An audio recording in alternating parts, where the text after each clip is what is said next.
Beyond Mausoleums, Temples Tourism Drives India's Cultural Reset. Written by Rithi Agnihotri.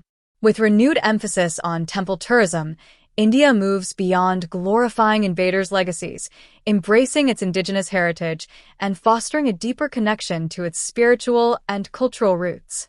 When India gained independence in 1947, it was presented with a unique opportunity to redefine its cultural narrative. The country could have chosen to embark on a journey of decolonization by embracing and promoting the rich heritage of its ancient Vedic culture and value system. However, India adopted a markedly different approach, emphasizing the so-called cultural legacy of its colonizers and invaders as the defining essence of its civilization. This decision fostered a persistent tendency akin to Stockholm Syndrome, wherein India not only felt compelled to forgive the atrocities committed by foreign powers, but also sought to whitewash these events, incorporating them into its identity and presenting them as symbols of its cultural essence. Since independence, Islamic culture has been portrayed as the de facto representation of India's soft power. Until recently, India's architectural heritage was essentially synonymous with monuments such as the Taj Mahal, Humayun's tomb, and the Qutb Minar. Among these, the Taj Mahal, a structure built by an Islamic ruler, has long been a central emblem of India's cultural diplomacy. For decades, it became a near-obligatory backdrop for visiting foreign dignitaries, symbolizing India's cultural heritage to the global community. It is ironic that in a nation marked by a painful history of invasions and prolonged subjugation under colonial rule, a monument erected by invaders became the foremost symbol of its cultural identity. The systematic glorification of the Mughal era, coupled with the academic whitewashing of their often brutal legacy by left-leaning historians, has obscured the historical reality that the Mughals were invaders who caused significant harm to the Dharmic and cultural fabric of India. However, the recent surge in Dharmic tourism, or temple tourism, is challenging the historical dominance of these narratives. For instance, recent reports indicate that the Ayodhya Ram Mandir has emerged as Uttar Pradesh's top tourist destination in 2024, surpassing the Taj Mahal. Ayodhya attracted 135.5 million domestic tourists and 3,153 international visitors during this period, compared to Agra's 125.1 million visitors. This surge, following the inauguration of the Ram Mandir, represents a 70% increase in religious tourism in Ayodhya. As the Indian government continues to revamp infrastructure at major temples and Hindu pilgrimage sites, these developments suggest the potential for a cultural reset. The burgeoning interest in Dharmic tourism might eventually overshadow the Taj Mahal as a cultural symbol, heralding a significant transformation in India's cultural narrative. Ayodhya reshaping India's spiritual identity. The construction of Ayodhya Ram Mandir, followed by the inauguration ceremony, proved to be a turning point in India's civilizational and cultural narrative. According to media reports, Ayodhya's local economy got a huge boost merely 2 months after the opening ceremony of the Ram Temple. Both organized and unorganized sectors, including retailers, the hospitality industry, craftspersons, flower sellers, etc., witnessed a 3- to 4-fold increase in their profits during the period. The inauguration of the Ayodhya Ram Mandir has catalyzed a significant rise in Dharmic tourism across India. In 2024, Prayagraj and Mathura also emerged as prominent spiritual destinations, attracting 45.3 million and 30.7 million visitors, respectively. Media reports highlight a growing interest in spiritual tourism, with notable increases in searches for spiritual destinations in India and a surge in both domestic and international visitors to sacred sites, further amplified by the Ram Mandir's inauguration.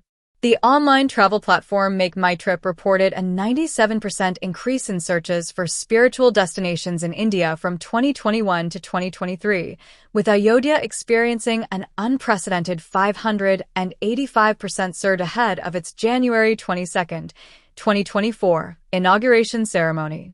Other Hindu spiritual destinations also saw significant growth, including Ujjain 359%, Badrinath 343%, Amarnath 329%, Kedarnath 322%, Mathura 223%, Dwarkadish 193%, Shirdi 181%, Haridwar 117%, and Bodh Gaya 114%. New Year celebrations in 2024 revealed a notable shift, with many Indians choosing to visit temples and other Dharmic sites. On January 1st, 2025, temple tourism surged nationwide, with devotees thronging major sites such as the Ayodhya Ram Mandir, Akshardham Temple in Delhi, and Jagannath Temple in Puri. The Ayodhya Ram Mandir alone drew over 200,000 devotees, many standing in long queues to participate in the year's first arti. While traditional New Year celebrations at restaurants, malls, and entertainment venues persisted, a novel trend of beginning the year with darshan at prominent temples has emerged in India. Devotees flocked to renowned temples in metropolitan cities like Delhi and Mumbai, as well as in states such as Odisha, Telangana, Karnataka, and Uttar Pradesh, marking a significant cultural shift. The Gregorian New Year has traditionally held little relevance in India's Dharmic ecosystem, which celebrates multiple New Years based on the Vedic lunar calendar. However, globalization has fostered a homogenized, consumer-driven culture, making occasions like New Year performative spectacles. While the Western New Year in India has been synonymous with parties, shopping, and luxury travel, the growing trend of marking it with temple visits signals a meaningful shift. This reflects the non-Western world's active resistance to cultural hegemony, with India asserting its civilizational identity. The surge in Dharmic tourism during New Year's Eve highlights a grassroots effort to redefine India's cultural narrative. The construction of the Ayodhya Ram Mandir has fostered a positive narrative around Hindu temples in India, challenging misconceptions often perpetuated by left-liberal perspectives that portray temples as exotic or irrational. This shift has the potential to facilitate a course correction, encouraging a more respectful, sensitive, and authentic understanding of Hindu temples and Hinduism. Social media's role. With its extensive reach and influence in India, social media has been instrumental in promoting Hindu religious tourism. Gen Z, in particular, is shaping a fresh Dharmic narrative by creatively showcasing temples and pilgrimage sites through reels, memes, and videos. Popular hashtags such as hashtag Ayodhya, 5.3 million posts, hashtag Ayodhya Ram Mandir, 1.4 million posts, hashtag Hindu Temple, 3.2 million posts, hashtag Kashi, 3 million posts, hashtag Kashi Vishwanath, 1 million posts, hashtag Mathura, 3.6 million posts, hashtag Vrindavan, 9 million posts, and hashtag Jagannath, 1.4 million posts. Highlight the widespread interest in India's Dharmic heritage on Instagram. The rise of Dharmic influencers is particularly notable. These young creators combine engaging captions, music, and visual storytelling to present Hindu pilgrimage sites in a compelling manner. This trend not only reflects a renewed connection among India's youth to their Dharmic roots, but also positions them as leaders in promoting and preserving cultural heritage. The Indian government has also encouraged this trend. Well-known social media influencers promoting Hindu culture and Dharmic tourism have been awarded. In 2024, many Dharmic influencers bagged the National Creators Award, an initiative by the Indian government to encourage youth involvement in nation-building and cultural reawakening. Aridaman, Instagram @Vedic_Siddhanta, won the Best Micro Creator title at the award. Similarly, Kirthika Govindhasamy, who takes up topics related to Vedic culture and civilization through her immensely popular YouTube channel, bagged the Best Storyteller Award. While using social media to showcase India's Dharmic heritage effectively appeals to Gen Z globally, it comes with benefits and drawbacks. On one hand, it presents Hinduism in a contemporary and relatable manner. On the other, it risks crossing the line between meaningful promotion and superficial gimmickry. Instances of influencers disrupting puja rituals, inconveniencing visitors, or disturbing the sanctity of temple spaces for video content have raised concerns. To address this issue, the Uttarakhand government has banned videography and social media reels within a 50-meter radius of the Char dams to preserve the sanctity of these sacred sites. In July 2023, The Badrinath-Kedarnath Temple Committee issued a letter raising objections to the increasing trend of social media influencers making reels inside the temple premises, arguing that it amounts to hurting religious sentiments. The Temple Committee's comments were sparked by a viral social media reel featuring a woman proposing to her boyfriend in the temple premises. Hindu temples must enforce boundaries while avoiding hyper-traditionalist measures that risk alienating youth. A balanced approach requires constructive dialogue between temple authorities and Gen Z influencers to harmonize tradition and modern engagement. Hindu temples were once seen as less appealing for social media content, unlike Islamic cultural elements like dargahs, qawwalis, and Sufi traditions, which gained traction through popular reinterpretations that lent them a secular appeal. The growing positive media focus on India's Dharmic heritage now has the potential to transform cultural narratives significantly. Government's role in revitalizing Dharmic heritage. For the past couple of years, the Indian government has been focusing on modernizing the temple ecosystem. Various projects have been introduced to revamp well-known temples and boost infrastructure and connectivity. The work on the government's ambitious Kashi Vishwanath Corridor project began in 2019 when around 400 buildings and houses were acquired to reconstruct the Kashi Vishwanath temple to boost tourism. The corridor, inaugurated in 2021, connects the Kashi Vishwanath temple and the Ghats along the Ganga River. Spanning an area of 5.5 acres, the corridor comprises numerous features, including a ghat, a museum, and a 4-lane road. The project aims to boost local employment and improve Varanasi's overall economic profile. The Indian government has also undertaken numerous other temple restoration projects in the past couple of years, including the Somnath Temple, Gujarat, renovation project, the Kedarnath Temple renovation project in the aftermath of the 2013 Uttarakhand floods that had devastated the temple premises, the Char Dam project for connecting the 4 pilgrimage sites of Gangotri, Yamunotri, Badrinath, and Kedarnath, and various projects in Jammu and Kashmir for the revival of Hindu temples. Following the abrogation of Article 370 in 2019, a 2022 Op India report highlighted a significant rise in visitors to major Hindu pilgrimage sites driven by government temple revitalization projects.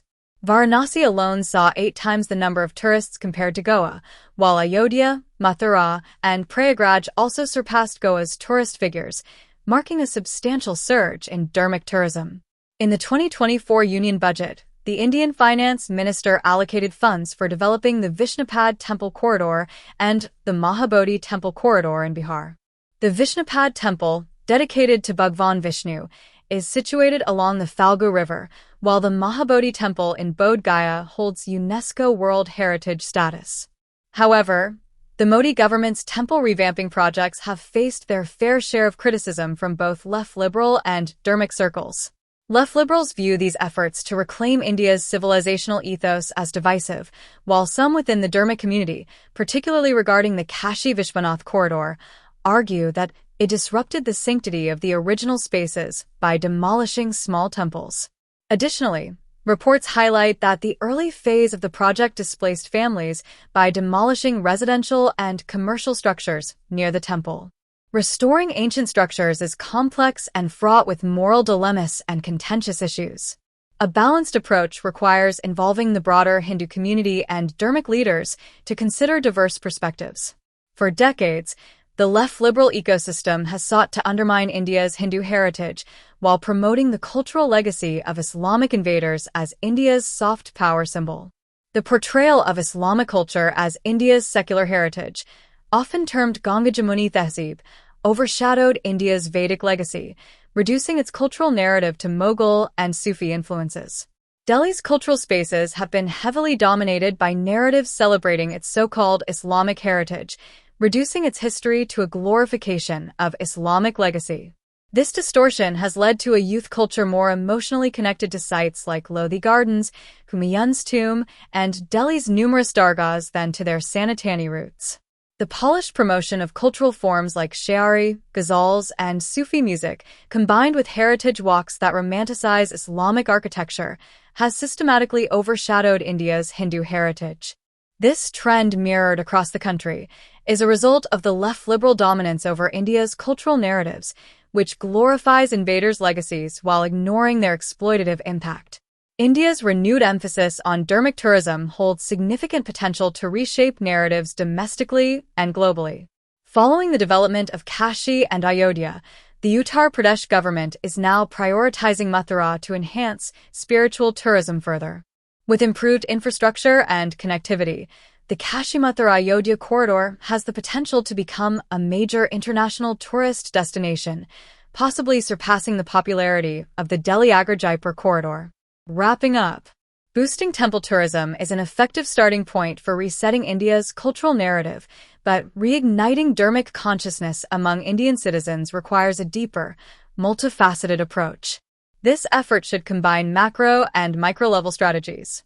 While promoting Dharmic tourism serves as a strong macro-level initiative, grassroots community programs in small towns and villages are essential to reconnecting the youth with their Vedic heritage. This is especially vital given the increasing influence of Christian missionaries in rural areas and smaller cities and challenges such as proselytization, love jihad, and land jihad. Community-driven efforts to foster Dharmic awareness, particularly among the youth, are therefore critical. Implementing innovative ideas, such as those proposed by writer and researcher Stephen Knapp for creating a spiritual revolution in India, could provide valuable direction for this endeavor. Frequent village padayatras by swamis and acharyas. Building little temples in every village. Organizing villagers and teaching them to protect their culture. Establishing an open-door policy of sharing traditions and culture. Step up the involvement of common people in temple activities to keep religious conversion in check. Temples should become centers of Vedic learning. Regular classes on various aspects of Vedic culture and philosophy should be held at temples. Various Dharmic stakeholders should come forward to fulfill the educational and medical needs of the poor.